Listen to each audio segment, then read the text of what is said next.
우리 옆에 분들하고 항상 감사하며 삽시다. 인사하세요. 오늘은 추수감사 주일입니다. 우리가 살아온 1년을 돌아볼 때 한마디로 말하면 하나님의 은혜로 여기까지 왔다고 말할 수가 있습니다. 우리가 인사를 할 때 요즘 재미가 어떠시냐고 이렇게 인사를 하잖아요. 뭐라고 대답합니까? 뭐 사는 재미가 있나요? 죽을 맛이지요. 또 어떤 사람은 그저 그렇지요. 애매한 말로 답하기도 합니다. 정말 예수 믿는 여러분들이 혹시 이런 질문을 받는다고 한다면 뭐라고 대답해야 돼요? 우리가 어떤 재미로 살아가는 거예요? 은혜에 감사하는 재미로. 아름다운 대답이에요. 은혜 받는 재미로 살아야 돼요. 은혜 받는 재미로 산다고 하는 것은 무엇과 같으냐면 하나님이 온 우주 만물 가운데 모든 것을 우리에게 주셨어요. 마치 큰 백화점이나 대형 매장에 가면 많은 이렇게 상품들이 진열되어 있잖아요. 거기에서 어떻게 돼? 내가 필요한 것을 골라서 돈을 지불하면 그게 내 것이 되는 것처럼 하나님이 모든 것을 준비해 주셨는데 그것을 깨닫고 내 것으로 만드는 사람이 바로 은혜 받는 사람이에요. 그러니까 은혜란 무슨 뜻인가? 은혜란 도저히 받을 수 없는 사람에게 주시는 하나님의 크고 놀라운 사랑이다. 이게 은혜예요.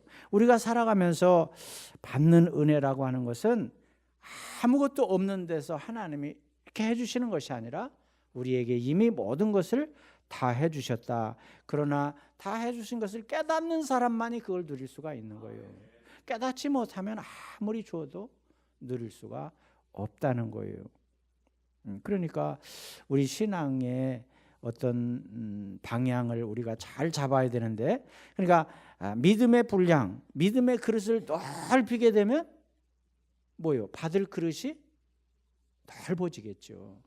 그래서 우리가 열심히 신앙생활을 해야 된다 하는 것을 말하는 것입니다. 성경에는 많은 복이 약속되어 있잖아요. 나는 세보진 않았지만 믿음의 선배들이 그렇게 말해요. 32,500가지의 복이 약속되어 있다는 거예요. 여러분은 거기서 얼마의 복을 누리고 살아가고 있어요? 아무리 많아도 내가 성경을 배우고 읽고 설교 말씀을 들으면서 깨달아야 그런 복이 있구나, 그런 복이 나에게 주어진 것이구나, 이렇게 깨달을 때만이 여러분의 것이 될 수 있다고 하는 거예요. 어떤 복은요 평생 구해도 찾지 못하다가 죽을 때 그걸 발견하는 사람도 있어요. 죽을 때. 그러면 죽을 때 발견하면 뭐예요? 누리지 못하고 깨닫고 나서 그냥 죽는 거예요. 얼마나 억울해요? 마치 보물찾기를 하는 것과 같다고 생각을 합니다. 우리 어려서는요 소풍을 가면 꼭 보물찾기를 했어요. 뭐 할 게 있어야지. 그러니까 선생님이 종이에다가 뭐 번호를 쓰나 뭘 하는지 종이에다가 써가지고 몰래 감추면 학생들이 가서 그걸 찾아. 그럼 거기에 맞는 상품을 이렇게 주는 거예요. 해보셨죠? 예, 그래요. 아이고 많이 해보셨네. 나하고 동시대에 산 분들이 많구만. 그러니까 하나님의 은혜도 깨닫는 사람만이 보이는 거예요. 아무리 보물찾기를 해서 내가 상을 욕심 가져도 그걸 찾지 못하면 보물이 될 것이 안 되는 거잖아요. 마찬가지로 하나님의 은혜도 그렇다. 그래서 지난 2017년 1년을 우리가 돌아보게 되면 여러분 모두에게 공평하게 주셨잖아요. 이걸 가지고 내가 뭘 만들며 살아왔는가 하는 것은 여러분 각자가 다 달라요. 자, 이것을 가지고 오늘 이 시간 하나님 앞에 나와서 하나님께 드리고 감사하며 잔치하는 날이 추수감사의 날이에요. 왜 안 읽어요? 성경 말씀이 아니라서. 해보세요. 시작. 하나님께 드리고 감사하며 잔치하는 날이 추수감사의 날이다 하는 거예요. 자, 그러니까 여러분 우리가 세상을 살아가면서 우리가 선택해서 해야 될 일이 있는가 하면 우리가 반드시 해야 될 의무도 있어요. 오늘 여기 나오실 때 오늘 예배 드리러 가는데 내가 무슨 옷을 입을까? 머리는 어떻게 할까? 차를 타고 갈까 걸어갈까 이런 결정하는 거 다 여러분 선택에 의해서 되어지는 거예요. 그런데 우리가 여기 와가지고 하나님 앞에 신앙을 고백하고 감사하고 그러는 것은 우리가 선택해서 기분 나쁠 때는 안 하고 기분 좋을 때는 하고 이렇게 할 수가 없어요. 반드시 우리가 해야 될 의무예요. 믿습니까? 네, 그래서 오늘 말씀 13절에 보면 마땅히 하나님께 감사할 것이라 그렇게 말해요. 그러니까 감사는 마땅히 해야 된다는 거예요. 우리가 살아가는 모든 일거일동이 하나님의 은혜로 되어진 것이기 때문에 마땅히 감사해야 된다 하는 것이에요. 그러면 무엇을 마땅히 감사해야 되는가? 첫째로 택하신 것을 감사해야 된다는 거예요. 자, 13절에 보면 하나님이 처음부터 너희를 택했다. 누구를 택했다는 거예요? 여러분을 택했다고 하는 거예요. 여러분 세상에 보세요. 세상에서는요 선택받으려면 얼마나 어려운지 몰라요. 회사 들어가려고 그래 보세요. 회사. 그러니까 그냥 막 대학에서 공부를 잘하고 이런 사람들도 회사에 들어가려고 서류를 넣으면 떨어지고 그래가지고 많은 젊은이들이 직장을 얻지 못하고 고통받고 있다 그러잖아요. 그러니까 회사에서 원하는 자격이 있어야 되는 거야. 무슨 자격증이 있어야 되고 뭐 학벌도 요구하나? 학벌도 요구해요? 학벌도 어디까지 있어야 되고 뭐 이런 여러 가지 자격이 있잖아요. 거기에 맞아야 회사에 들어갈 수가 있는 거예요. 이제 11월 달이 되게 되면 수능고사를 보게 되는데 여러분 자녀들이 학교에 들어가려면 그 학교에서 원하는 자격이 있어야 들어갈 수가 있단 말이에요. 그러니까 그냥 고생을 하면서 학생들이 너무나도 안타깝게 그렇게 열심히 공부하는 거잖아요. 이렇게 세상에서는 다 그런 기준이 있어야 돼요. 결혼 대상자도 보세요. 결혼 대상자 고를 때 아무나 지나가는 사람 붙잡고 안 하잖아요. 어떻게 해야 돼요? 내가 원하는 자격이 있어야 된다. 내가 정한 자격이 있어야 돼. 어때요? 대답이 없는 거 보니까 아무나 골랐나 봐. 그러죠. 배우자를 평생 같이 살 배우자인데 지나가다 눈에 맞았다고 해서 그렇게 할 수는 없는 거잖아요. 자, 이와 같이 세상에서는 다 자격이 있어야 돼. 그런데 놀랍게도 하나님이 여러분을 선택하셨다. 여러분을 뽑아주셨다 하는 것은 우리가 하나님 앞에 내놓을 만한 자격이 있기 때문에 뽑힌 것이 아니라 하나님의 은혜로 뽑혔다고 하는 거예요. 얼마나 감사한 일입니까? 공부를 해서 나에게 오라 그랬다 그래 보세요. 우리의 자녀들보다 더 열심히 피나는 노력을 해서 공부를 해서 하나님 앞에 나가야 되는데 그렇게 하지 않고 하나님께서 우리를 뽑으셨다는 거예요. 자, 그러면 하나님은 우리를 뽑아서 어떻게 하는가? 구약 성경에 보면 성막이라고 하는 거예요. 성막은 하나님의 집이잖아요. 하나님의 집. 하나님이 그곳에 임재하신다 하는 것이잖아요. 근데 제일 처음에 성막을 지을 때 누가 설계하셨어요? 하나님이 하셨어요. 하나님. 근데 문제는 그 설계대로 지을 수 있는 사람이 없어요. 기술자가 없단 말이에요. 왜? 처음 생기는 거니까. 그걸 누가 그 하나님의 설계대로 가로 얼마, 세로 얼마, 높이 얼마, 재료는 뭘 쓰고 이런 것들을 다 따라서 지을 수 있는 사람이 없어요. 그래서 하나님이 사람을 선택했어요. 그리고 그 사람에게 지혜를 줬어요. 기술을 주었어요. 능력을 줬어요. 그래서 그들로 하여금 성막을 하나님의 설계대로 잘 짓게 하셨어요. 이게 하나님의 방법이에요.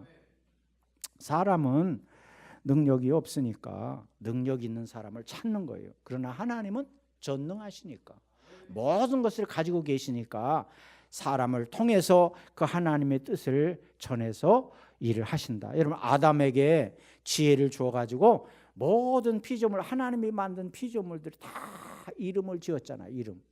이름 짓는다는 게 쉬운 게 아니에요. 그런데 하나님이 주신 지혜로 이름을 짓게 하셨다. 솔로몬에게 지혜를 주시니까 솔로몬이 많은 잠언도 짓고 노랫말도 짓고 사업하는 데도 지혜를 주어서 많은 사업도 하게 하고 또 예술적인 능력도 주어서 예술적인 감각도 갖추게 하셨다는 거예요.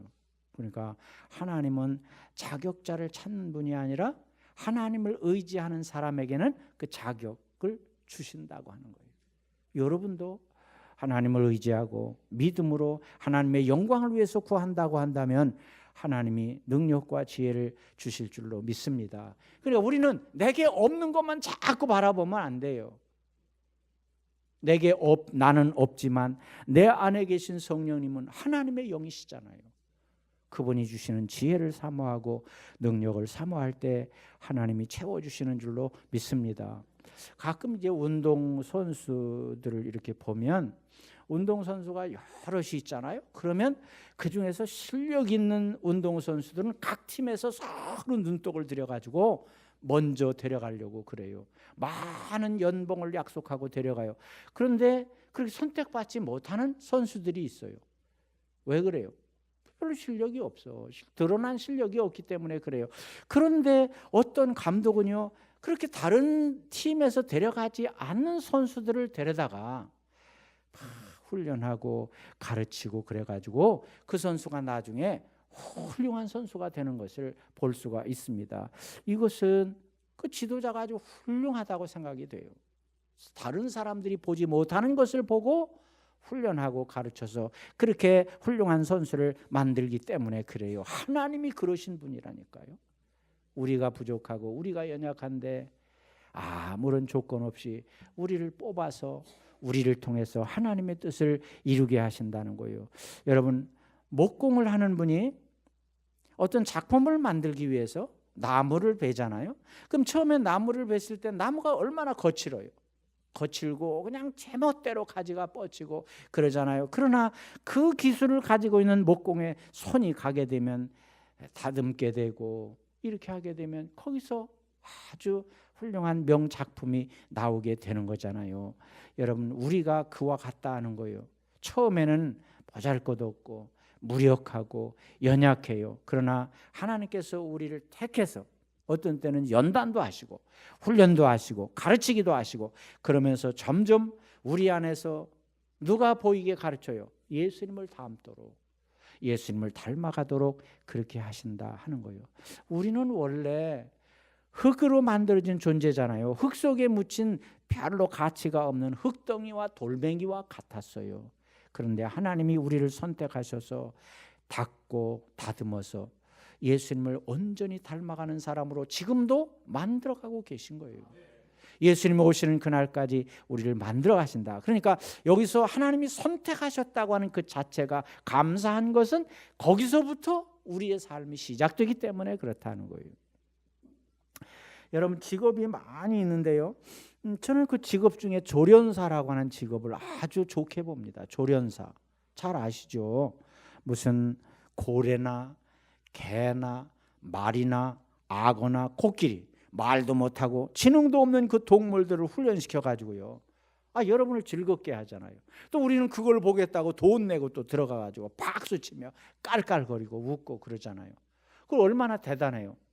말도 못하는 그 짐승들을 훈련해서 하니까 정말 조련사는 훌륭한 지도자다. 그렇게 생각이 되어져요. 지구상에는요 70억의 인구가 있다고 그러잖아요.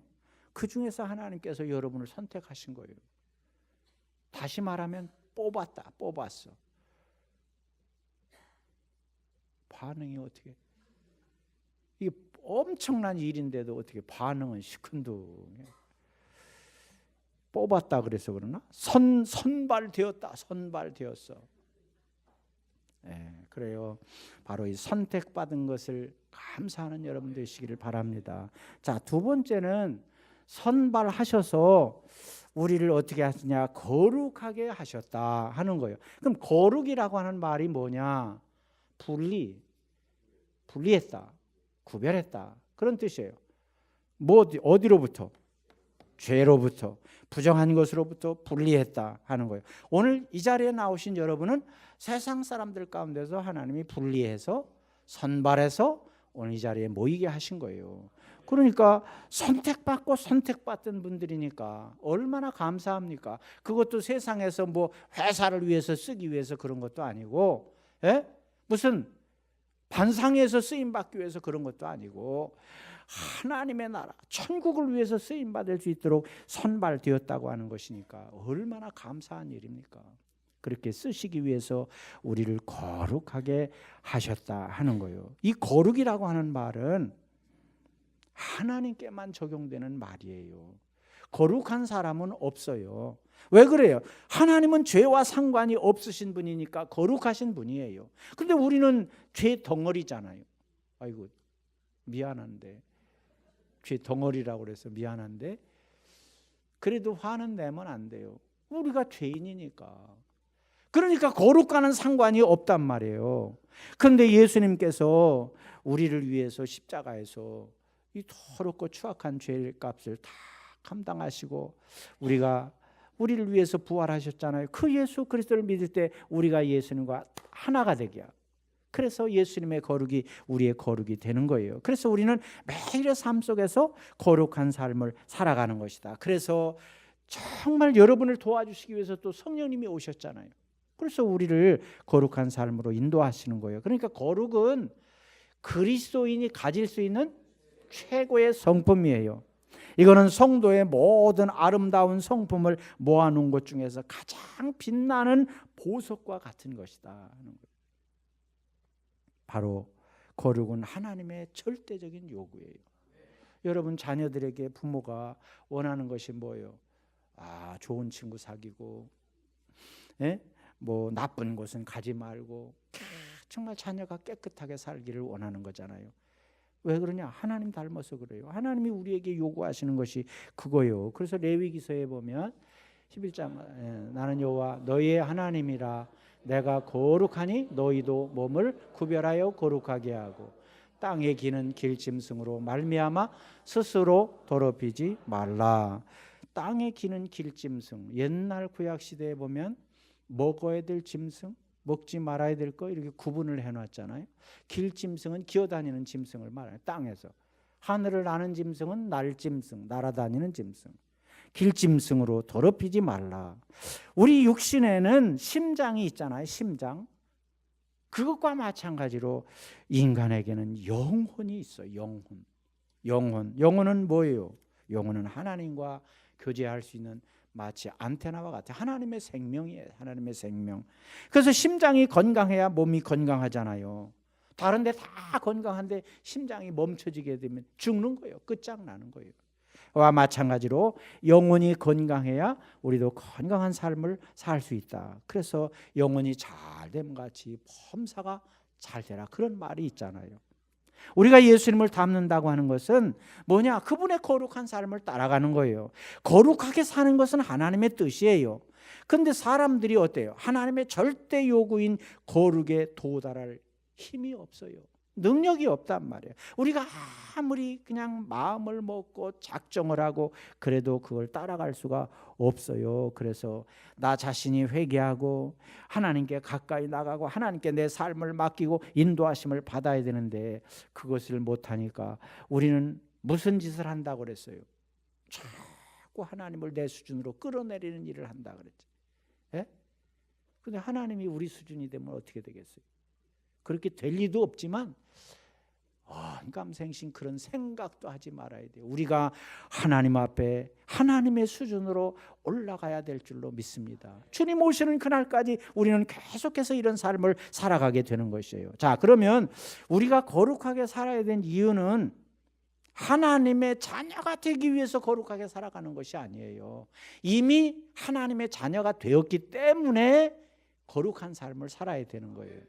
여러분 전도하다가 보면 그런 분들 많이 만나. 아이고 나는 술 먹고 담배 피고 그래서 아직 거기 나갈 수가 없다고, 한참 있어야 된다고.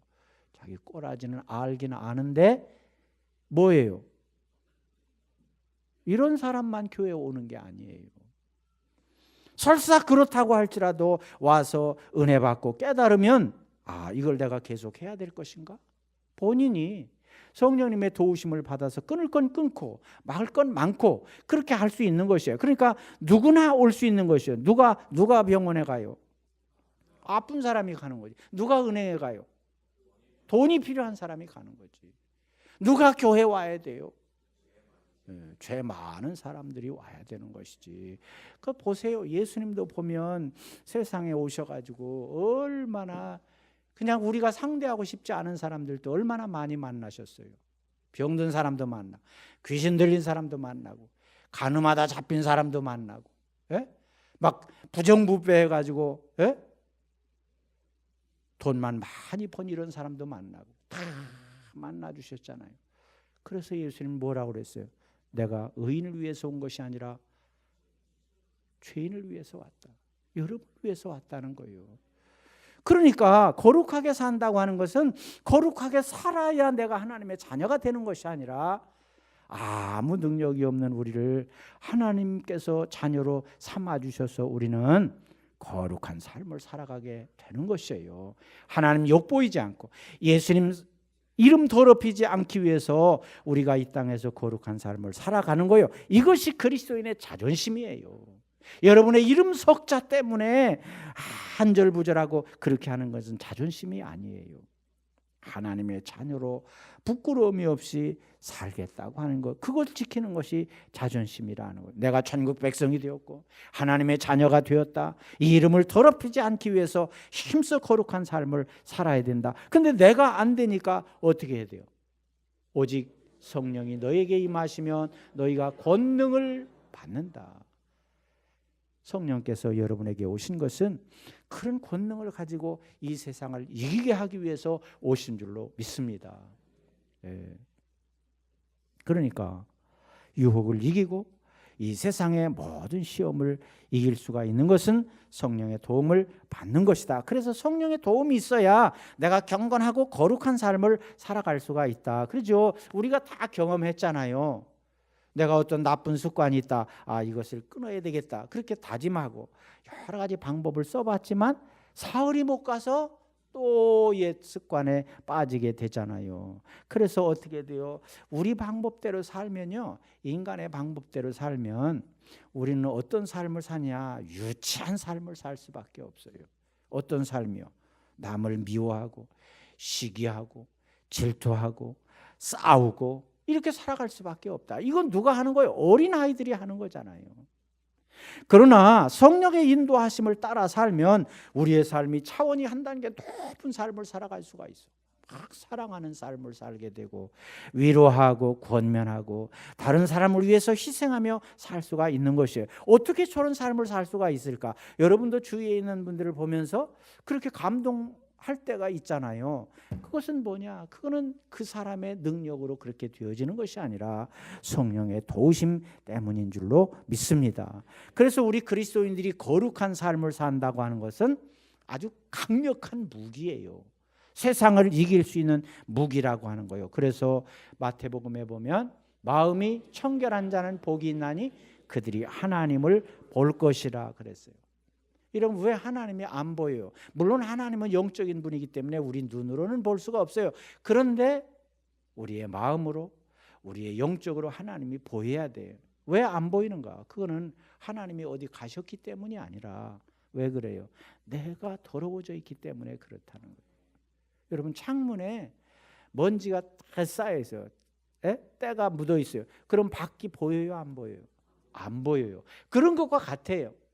내가 더러워졌기 때문에 하나님을 볼 수가 없는 것이라고 하는 거예요. 우리 모두가 거룩의 능력으로 무장해야 여러분이 세상에 나가서 이 악한 세상을 이길 수 있을 줄로 믿습니다. 그래서 하나님께서 모세에게 요구한 것도 보세요. 하나님이 이르시되 이리로 가까이 오지 말라. 내가 선 곳은 거룩한 땅이니 내 발에서 신을 벗으라. 하나님께서 이제 여리고 전투에서 여호수아에게 원하신 것도 여호와의 군대 대장이 여호수아에게 이르되 내 발에서 신을 벗으라. 내가 선 곳은 거룩하니라 그랬어요. 여러분 오늘날 하나님께서 교회와 성도에게 요구하시는 것이 뭐예요? 거룩이에요. 그리고 순결이에요.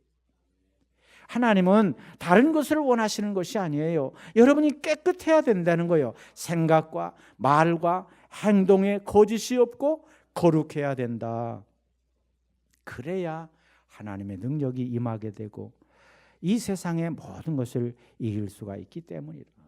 여러분 자녀들이 밖에 나가서 하루 종일 먼지 뒤집어 쓰고 더러워졌어요. 그러면 누가 깨끗하게 해줄 수가 있어요? 부모가 할 수 있는 거예요. 부모가 깨끗하게 목욕시키고 네가 알아서 해라 그렇게 해보세요. 아마 틀림없이 방 안은 쓰레기 더미가 되고 말 것이에요. 부모가 다 치워주고 깨끗하게 목욕시켜주고 새 옷을 입혀주고 예쁘게 단장해주고 그렇게 할 때 여러분의 사랑스러운 자녀가 되는 것이잖아요. 우리도 마찬가지예요. 우리 힘으로는 할 수가 없어요. 죄덩어리인 우리가 어떻게 하겠어요. 그러니까 성령님께서 오셔서 우리를 인도해 주시는 거예요. 우리로 하여금 그렇게 깨끗한 삶으로 인도하신다. 그러니까 얼마나 감사해요. 감사하잖아요. 여러분 보고 그렇게 하라고 그러면 어디 가서 그걸 할 수가 있어요? 할 수가 없어요. 자, 그리고 나서 이제 마지막으로 하는 것이 우리를 구원해 주신다 하는 거예요. 자, 우리를 선택해 주셨어요. 그리고 깨끗하게 하셨어요. 그리고 우리를 구원해 주신다. 네, 구원해 주셔. 그래서 우리로 하여금 영원한 천국에서 영생을 누리며 살 수 있게 해준다. 그래서 예수님이 이 세상에 오셨다. 예수님이 말씀하시기를 내가 곧 길이요 진리요 생명이라. 바로 그 영원한 삶을 살아가는데 여러분의 안내자가 되어주신다. 인도자가 되어주신다고 하는 거예요. 그러니까 예수님 안에는 생명이 있어요. 그러니까 보세요. 세상에 로마의 병사들 얼마나 대단합니까? 권세가 대단하죠. 그런데 예수님 한 분을 감당하지 못했어요. 십자가에 달아서 막 죽였어요. 그런데 예수님은 훌훌 털고 다시 부활하셨어요.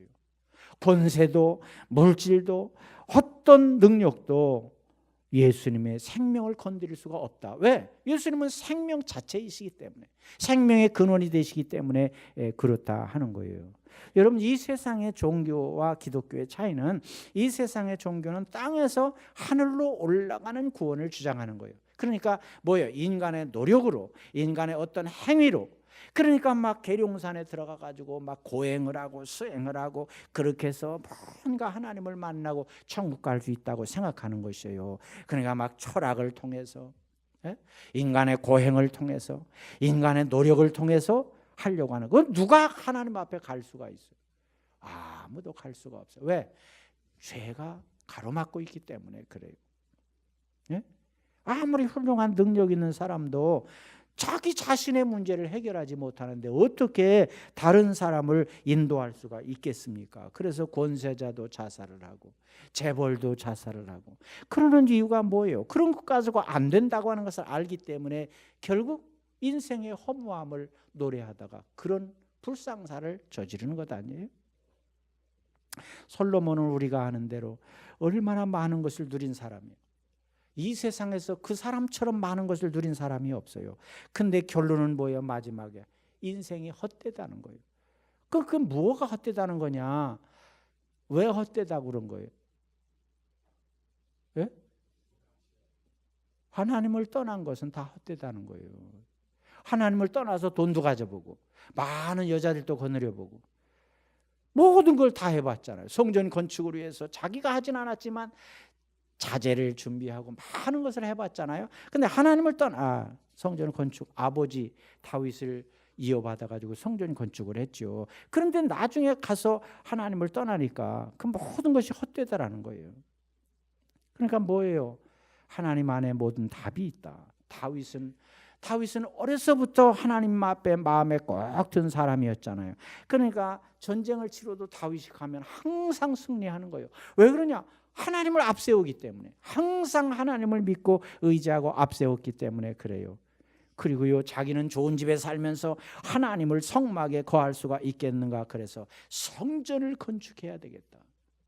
그렇게 계획하잖아요. 그리고 막 자재를 준비하고 하잖아요. 물론 아들이 건축을 했지만 그 기초를 쌓았잖아요. 그러니까 하나님 앞에 얼마나 복을 받아요. 그러니까 다윗의 후손을 통해서 예수님이 이 땅에 오신 그 예수님의 가문을 이룬 거예요. 여러분 얼마나 소중한 가문입니까? 여러분도 가문을 자랑하잖아요. 가문이 중요하잖아요. 그런데 그런 다윗이요, 우리아의 아내를 범하고 그것을 감추기 위해서 남편을 전쟁터에 나가서 죽게 하잖아요. 그러니까 아무리 존경받는 다윗이라도 결국은 사람은 뭐예요? 실망을 주는 존재라고 하는 거예요. 예? 그걸 통해서 얼마나 엄청난 일을 행한 것이에요. 그러니까 옆 사람이요, 여러분에게 실망을 주거든 시험 들지 마세요. 옆 사람이 여러분에게 실망을 주거든 그 사람도 사람이구나 그렇게 받아들여야 돼요. 중직자가 실망을 주거든 나와 같은 사람이니 실수할 수 있구나 이렇게 생각해야 돼요. 근데 왜 옆 사람이 잘못하는데 시험은 여러분이 듭니까? 예? 제가 항상 하는 얘기인데 왜 옆 사람이 잘못했는데 시험은 여러분이 드냐고. 예? 여기는 참 그런 분이 없는가 봐. 저 동네에 보면 그런 분들이 많다는 거예요. 그래서 막 교회도 안 나오고요. 기도도 안 하고. 난 참 어리석다고 봐요. 왜 그 사람 때문에 내 인생에 영향을 받는 거예요. 여러분의 인생은 여러분의 것이고 여러분의 인생은 하나님과의 관계 속에서 이루어져야 되는 것인데 그 사람이 설사 잘못을 했다고 해서 왜 여러분의 인생이 영향을 받는가. 그래서 우리는 상대방에게 완벽한 걸 요구하면 안 돼요. 남편에게도 아내에게도 자식에게도 부모에게도 누구에게도 완벽한 사람은 없어요. 믿습니까? 그래서 실수, 너도 실수, 나도 실수, 우리 모두 실수투성이다. 그렇다고 해서 실수하며 살라는 얘기가 아니라 그러니까 어떻게 돼요? 다른 사람들이 실망을 주거든. 그를 위해서 불쌍히 여기고 옆에서 기도해주고 위로하고 우리 같이 이 위기를 이깁시다. 이렇게 힘이 돼야지. 아니 그 사람 잘못됐다고 해서 내 인생에 영향을 받는다고 한다면 참으로 안타까운 일이에요. 그래서 항상 다른 사람을 볼 때도 실수투성인 우리 인생을 알아야 된다. 그래서 늘 울어도 눈물로써 못 갚을 줄 알아 몸 밖에 드릴 것 없어 이 몸 바칩니다. 이렇게 우리가 찬송을 부르잖아요. 자, 그래서 하나님께서 여러분을 선택해 주시고 거룩하게 하시고 구원해 주셨어요. 그게 끝이에요. 뭐 그 이상 뭘 더 해줘요. 그게 최고의 복인 줄 알고 감사하는 여러분이 되시기를 바랍니다. 추수감사의 절기를 주신 것은 우리가 잊어버리기 쉽잖아요. 예? 여러분 잊어버린다고 하는 걸 자랑스럽게 얘기하잖아요. 금방 들었는데 잊어버렸어요. 그러잖아요. 그러니까 추수감사를 잊어버리지 말라. 그래서 매년 추수감사 절기를 지키는 거예요. 맥추감사, 추수감사 두 번의 절기를 지키는 거예요. 그래서 감사는 마땅히 해야 될 일이다. 감사는 선택이 아니고 의무다. 그래서 감사가 없는 교회는 뭐예요? 무덤과 같아요. 감사가 없는 가정은 사막과 같아요. 감사가 없는 심령은 대단히 미안하지만 시체와 같다. 마땅히 감사하는 여러분, 날마다 감사하는 여러분, 분초마다 감사하며 사는 여러분들이 되시기를 바랍니다. 감사로 제사를 드리는 자가 나를 영화롭게 하나니 그의 행위를 옳게 하는 자에게 내가 하나님의 구원을 보이리라. 하나님 앞에 드리는 가장 좋은 선물이 뭐예요? 감사예요. 감사. 감을 사오시라는 얘기가 아니라 감사하시라는 얘기. 그래서 가장 큰 복을 받는 길이 감사다. 감사로 생활을 풍요롭게, 감사로 생활을 아름답게 만드는 여러분들이 다 되시기를 축원합니다. 말씀을 기억하면서